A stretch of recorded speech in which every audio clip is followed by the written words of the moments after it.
À l'heure où le conflit au Moyen-Orient bat son plein, que l'Ukraine assure toujours sa défense face à l'invasion russe et que l'Europe se réarme et invite ses jeunes à s'engager dans l'armée, ne faut-il pas plutôt développer l'engagement civique et citoyen ? Cette question est dans l'ADN du service civique européen et du collectif qui le porte. Depuis sa création en 2018, cette idée devenue réalité a permis à des milliers de jeunes de faire l'expérience de l'engagement européen. On en parle aujourd'hui sur Euradio avec le fondateur et directeur général du collectif pour un service civique européen. Bonjour Benjamin Sibyl. Bonjour. On précise que vous êtes l'une des voix de radio puisque depuis peu on vous retrouve dans la chronique Un jour une idée. Le premier épisode sur le veto citoyen est d'ailleurs toujours disponible sur le site internet de Radio. Mais revenons sur cette idée de service civique européen. Au départ, en 2018, donc d'où ça vient ? Alors, je crois que les auditeurs d'Un jour une idée auront l'occasion de se plonger un peu plus, on va dire, dans la métaphysique du service civique européen bientôt. Mais en fait, cette idée, elle est partie d'un constat très simple. D'ailleurs, elle ne nous appartient pas particulièrement, parce que je crois qu'elle est aussi à l'origine de ce qui a motivé la création d'Erasmus et beaucoup de programmes européens. C'est tout simplement de dire que l'Europe, a fortiori l'Europe, mais également l'Union européenne, ce ne sont pas seulement des traités, ce ne sont pas seulement des institutions, des gens en costume gris qui se réunissent dans des salles qui ne sont pas grises, mais à Bruxelles peut-être un peu éloignées de nous, mais c'est avant tout une union de gens, une union de citoyens, une solidarité de fait. Et donc partant de ce constat, comment faire en sorte que ces citoyens puissent se rencontrer, se connaître, se reconnaître et ce faisant bâtir une unité dont aujourd'hui, comme vous l'avez rappelé, nous avons bien besoin. Alors il se trouve que moi je viens d'une région un peu particulière de France, la Moselle, plus exactement Sarreguemines, exactement sur la frontière entre la France et l'Allemagne, qui a connu tous les affres de l'histoire. Mes propres grands-parents ont changé 5 fois de nationalité et j'ai peut-être été nourri de cette idée pour en fait imaginer un moyen que les Européens puissent se rencontrer, un peu comme Erasmus, et se rencontrer avec beaucoup de sens, en faisant en fait des missions d'intérêt général. Et c'est vrai qu'il existe déjà de longue date des programmes de ce type. On peut penser au service volontaire européen, qui aujourd'hui est devenu le corps européen de solidarité, qui permet à 30 000 jeunes à travers toute l'Union européenne de faire des missions d'intérêt général dans un autre pays, intégralement pris en charge, logés, blanchis, nourris, comme on peut dire, comme à l'armée. Mais comment est-ce qu'on fait pour aller plus loin ? Comment est-ce qu'on fait pour non pas toucher 30 000 jeunes, mais 100 000, 150 000, comme le fait aujourd'hui le service civique français ? 4,6 millions de jeunes, c'est ce que représente à peu près une classe d'âge européenne. Alors pour l'instant, le service civique européen, c'est 700 jeunes par an. Vous l'avez dit, il y a déjà le corps européen de solidarité notamment. Mais quelle est la différence entre ce programme et ce que vous proposez, ce service civique européen ? Alors depuis le début, c'est avant tout une ambition. Et je crois que c'est à ce titre-là que le gouvernement français, en 2022, pour la présidence française de l'Union européenne, a endossé le projet et qu'ensuite l'Union européenne a continué de l'accompagner. Une ambition pourquoi ? La première, c'est une ambition quantitative. C'est-à-dire que tous les jeunes devraient aller dans un autre pays d'Europe. Erasmus aujourd'hui, c'est beaucoup ouvert. Il y a l'Erasmus des apprentis, il y a l'Erasmus du stage. Enfin voilà, il y a différentes formes. Mais malgré tout, ça continue d'être centré vers les jeunes qui sont dans les études supérieures. Ça peut être toute forme d'études supérieures, mais malgré tout, ça correspond à peu près à 43% des jeunes dans l'Union européenne. Donc la question, c'est qu'est-ce qu'on fait pour les 60% restants ? Et l'avantage du volontariat, l'avantage du service civique, c'est que c'est quelque chose qui est ouvert à tous. Tout le monde peut avoir une contribution, tout le monde peut avoir un rôle pour la société. C'est en plus une idée qui est quand même très démocratique et qui rejoint un peu l'éthos de l'Union européenne.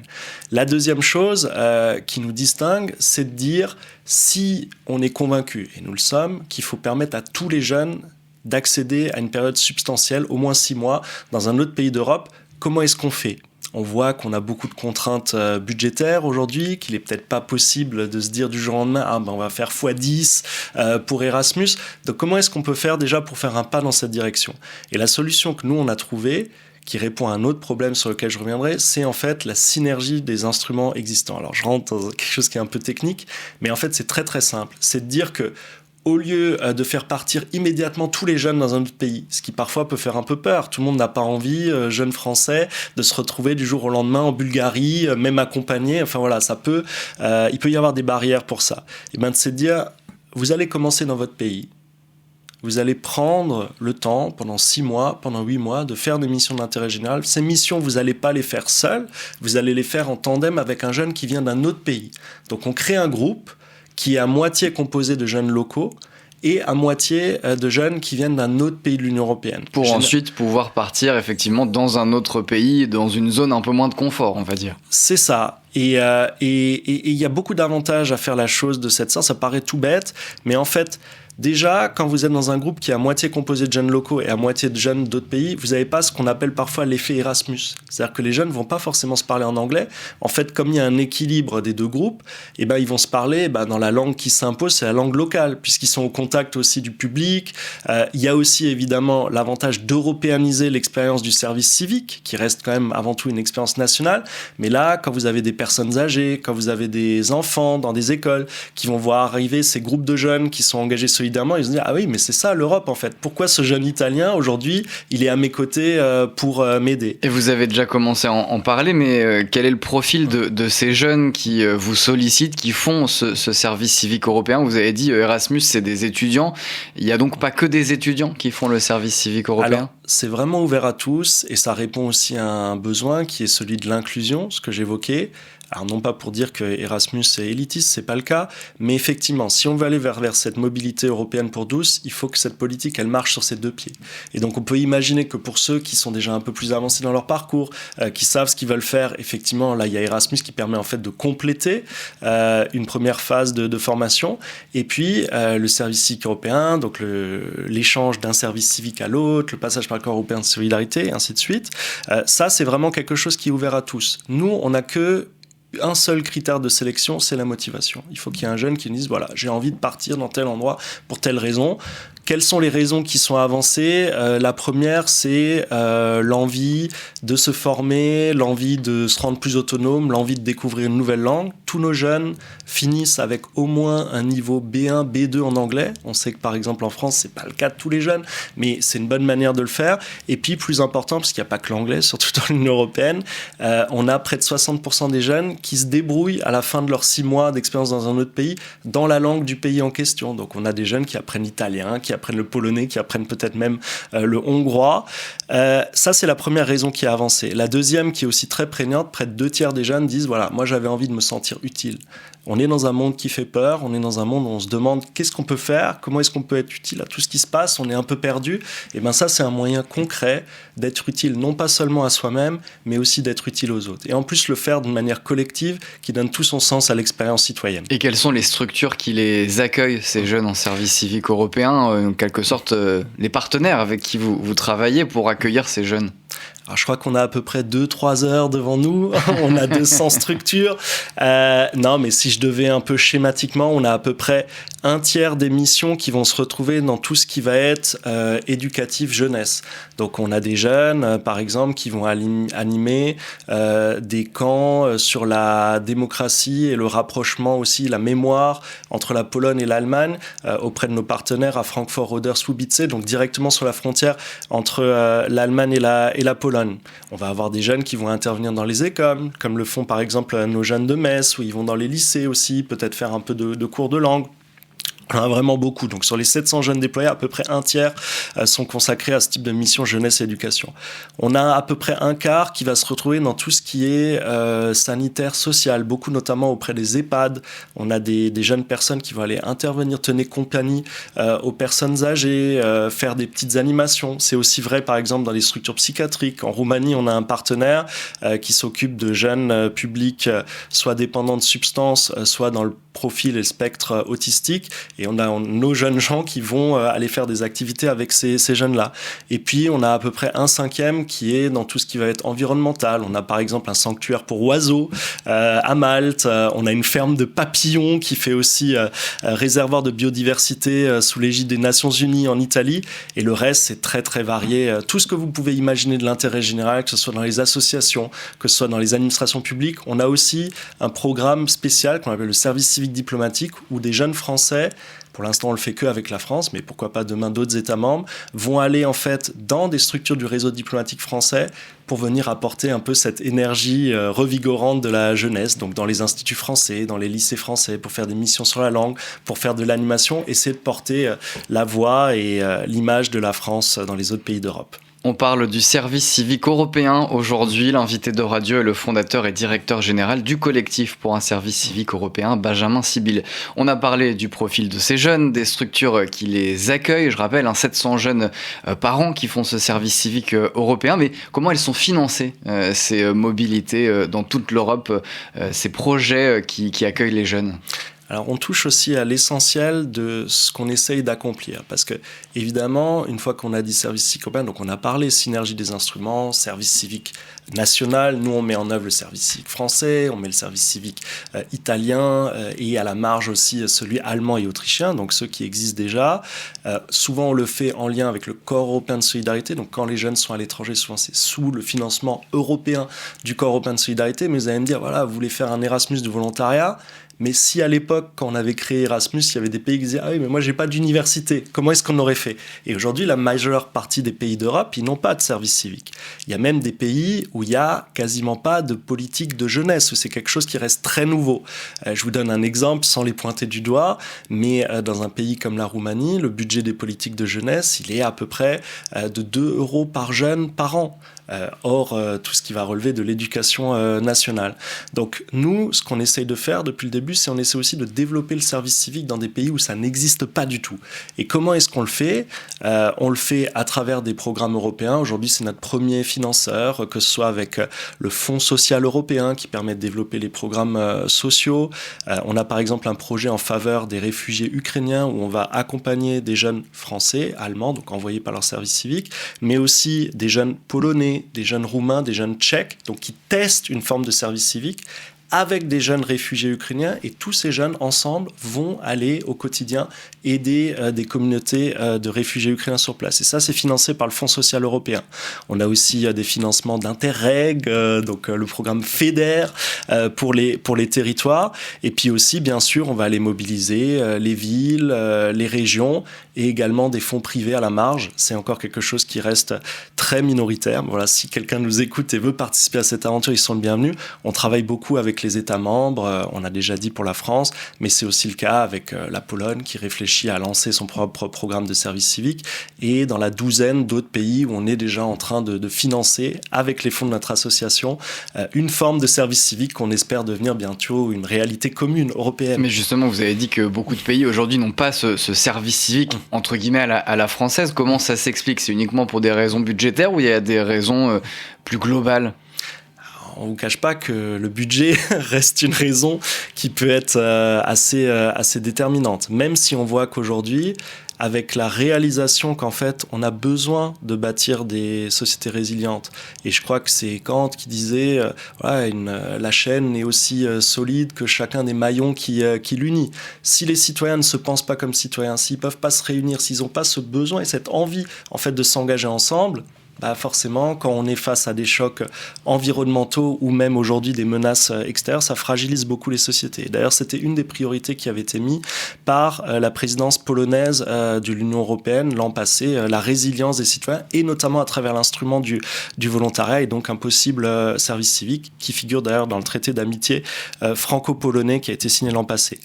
Mais les autres raisons qui peuvent exister, on voit que les pays qui ont développé ces politiques, c'est plutôt des pays d'Europe de l'Ouest. J'ai cité France, Allemagne, Italie, c'est les plus grands en termes de ces politiques. Il y a également le Luxembourg qui est un instrument, l'Autriche. Souvent, ça a été fait initialement comme des alternatives au service militaire. C'était le cas en Allemagne. On voit que les pays qui ne l'ont pas, souvent, c'est des pays soit qui ont encore le service militaire. On peut penser par exemple au Danemark, à Chypre, à la Grèce. On est actif dans ces pays-là pour essayer de proposer, notamment pour les jeunes filles qui ne vont pas au service militaire ou les jeunes hommes qui ne seraient pas, de faire des missions alternatives de ce type. Et puis, on va retrouver aussi beaucoup de pays d'Europe du Sud ou d'Europe de l'Est qui ont été marqués soit par la mémoire du fascisme, soit par la mémoire du communisme, où parfois il y a eu des formes de mobilisation forcée de la jeunesse qui n'ont pas forcément laissé que des bons souvenirs. Mais malgré tout, dans ces pays-là, où on voit aussi toute une énergie associative. Je mentionnais avant la Roumanie, mais la Roumanie, c'est pas qu'un budget jeunesse contraint, c'est aussi des centaines et des centaines d'associations qui se sont créées suite à l'intégration dans l'Union européenne. C'est des jeunes, tous ceux qui ont vécu des projets européens le voient, on voit partout des Roumains parce qu'il y a cette énergie-là, mais comment est-ce qu'on fait pour la structurer, comment est-ce qu'on fait pour aller de l'avant? On peut penser aussi à la Pologne. Quand il y a eu l'invasion de l'Ukraine, la Pologne a été un des pays qui s'est le plus mobilisé, et c'est en fait les gens du quotidien, pas l'État, pas les collectivités, pas même forcément les associations, parce qu'elles restent encore un peu en développement. C'est les gens du quotidien qui sont mobilisés pour accueillir ces réfugiés ukrainiens, pour répondre à cette crise nationale. Donc des initiatives comme le service civique européen doivent plutôt venir du bas, entre guillemets, plutôt que du haut, quelque chose d'imposé qui serait obligatoire pour tous les jeunes européens. Non, je crois que le service civique, c'est peut-être une des seules formes de politique publique qui permet en fait la rencontre des deux. C'est-à-dire que d'un côté, ça répond au désir volontaire des jeunes, non pas seulement de s'engager et de servir la société, mais quelque part de se former eux-mêmes.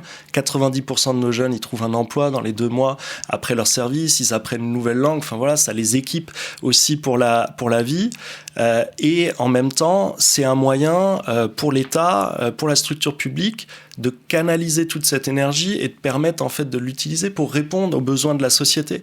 Parce qu'on voit qu'on est obligé un peu de repenser notre modèle. On ne peut plus être que comme dans un modèle à l'ancienne où effectivement l'État va décréter « ok, on va répondre à ça » et ainsi de suite. Il faut que les deux se rencontrent. Et le service civique, c'est cet espace où la volonté et l'énergie de la jeunesse, elles rencontrent les besoins d'intérêt général et de service public de l'État et de l'ensemble de la société civile et du monde associatif. Et vous l'avez rappelé tout au long de cet entretien, le service civique européen, c'est une initiative qui veut favoriser l'engagement des jeunes. Comment l'Union européenne doit-elle contribuer à renforcer cet engagement au-delà de ce service civique, mais sur l'implication tout simplement des jeunes dans le processus décisionnel européen ou la manière dont l'Europe fonctionne tout simplement? On se concentre souvent sur la question démocratique, dans la question effectivement du processus décisionnel, parce qu'on a tendance à se dire ah oui, les politiques c'est ça qu'ils font, c'est qu'ils décident. Mais en tout cas, c'est ma pensée et celle aussi de notre mouvement. On s'est structuré à la base pendant les années, on n'était que des simples bénévoles. Aujourd'hui, on a plus d'une dizaine de salariés et on s'est professionnalisé. Mais derrière les décisions, il y a l'action. Et je crois que l'action, elle commande en particulier dans les temps de crise et d'urgence qui peuvent être celles qu'on connaît aujourd'hui. Et cette contribution à l'action, ça c'est quelque chose qu'on a un peu perdu, alors que pourtant elle était centrale, on va dire, dans les modèles qui ont bâti nos sociétés démocratiques. Pour les révolutionnaires français du XVIIIe siècle, vous leur demandez, mais voilà, c'est quoi l'échelon de la démocratie? Ils auraient cité peut-être effectivement le service militaire, ils auraient cité voilà, ces cafés où on se rencontrait, on débattait, on décidait potentiellement d'agir. Certains auraient peut-être mentionné les émeutes comme moyen d'action, mais il y a un moyen d'action démocratique qui aujourd'hui touche 135 000 jeunes par an en France, c'est le service civique. Il permet de contribuer à l'intérêt général, il permet aux jeunes d'être couverts pour le faire, d'être accompagnés pour le faire et pour se développer eux-mêmes et toute la société. Et je crois que cette idée d'une citoyenneté active, c'est peut-être ce qui donnerait un corps concret à l'Europe qui effectivement, quand elle reste dans le champ de la discussion et du décisionnel, peut paraître loin des citoyens. Mais parce qu'il y a quand même beaucoup d'argent européen, les fonds structurels, j'en mentionnais certains, le FEDER, la PAC, le FSE, beaucoup d'argent aujourd'hui de l'Union européenne qui agit sur nos territoires, mais qui n'est pas forcément visible. Et peut-être qu'une des manières de le rendre plus visible, c'est que les citoyens soient directement engagés par ces fonds pour réaliser les grandes priorités de l'Union européenne, l'environnement, la paix, mais aussi tout simplement faire unité entre les Européens pour qu'on ne soit pas dépecés les uns après les autres. Et vous parliez de l'implication des jeunes, c'est pour ça aussi que vous organisez le Forum international des jeunes pour la paix, première édition à Paris en 2024, deuxième édition, dernière en date, édition à Com en 2026, au radio y était d'ailleurs. C'est pour cette raison aussi que vous voulez impliquer les jeunes en leur proposant des espaces de discussion pour faire des projets concrets? Alors, c'était une demande de la part de la ville de Paris pour les Jeux Olympiques de Paris. Elle faisait beaucoup sens parce qu'effectivement, les Jeux Olympiques, c'est la paix. c'est la paix et c'est à travers le sport et toute l'énergie que ça mobilise, c'est forcément quelque chose qui évoque la jeunesse. Il y a des grands sportifs de 60 ans dans certains sports, mais généralement, c'est plutôt des jeunes gens. Donc ça faisait beaucoup de sens. Et là où effectivement, ça a fait sens aussi au niveau européen, et d'ailleurs c'est l'Union européenne qui a financé ces 2 éditions en majorité, c'est que l'Europe, elle a un message spécial pour le monde. En tout cas, c'est notre conviction. Elle a une vision et qui aujourd'hui peut-être est de moins en moins partagée malheureusement par les autres grands blocs continentaux qu'on rencontre dans le monde d'aujourd'hui. Et cette vision, c'est quoi ? Cette vision, c'est on est plus fort ensemble qu'en se dressant les uns contre les autres. On va bientôt avoir les élections municipales. Je pense que c'est un message important à rappeler. Oui, même si on n'a pas la même origine, même si on n'a pas la même religion, peut-être même si on n'a pas les mêmes convictions, on peut se retrouver sur l'essentiel. Et l'essentiel, c'est quoi ? C'est agir ensemble pour faire des choses positives pour la société. Parce que peu importe qui on est, dans tous les peuples, il y a des gens qui veulent du bien pour leurs enfants, il y a des gens qui veulent du bien pour eux-mêmes, il y a des gens qui veulent vivre en paix, en sécurité et dans un monde prospère. Et ça, c'est un message qui est ouvert à tous. En tout cas, le message européen, c'est que c'est ouvert à tous et que tout le monde peut y contribuer. Et puis, la dernière chose, c'est la paix. La paix et la croyance aussi dans les instances multilatérales qui sont aujourd'hui attaquées de toutes parts, notamment par ceux qui devraient les soutenir. Je dis pas ça en anglais, mais je crois qu'on aura tous compris à qui je pense. Et l'Union européenne, normalement, c'est pas ça. L'Union européenne, c'est de dire oui, on peut, avec des règles qui le permettent, avec un respect mutuel qui le permet, avec une égalité des peuples, des citoyens et des nations qui le permet, on peut essayer de bâtir un monde meilleur. Voilà ce qu'on a essayé de faire. La discussion et l'engagement, c'est un peu finalement ce qui fait partie de l'ADN du collectif pour un service civique européen que vous avez fondé, Benjamin Sibylle, et dont vous êtes le directeur général. Merci beaucoup d'avoir été avec nous sur Euradio. Et je rappelle qu'on vous retrouve dans la chronique Un jour, une idée. Le premier épisode est déjà sorti, les autres arrivent très bientôt. Merci Benjamin. Merci beaucoup à Euradio.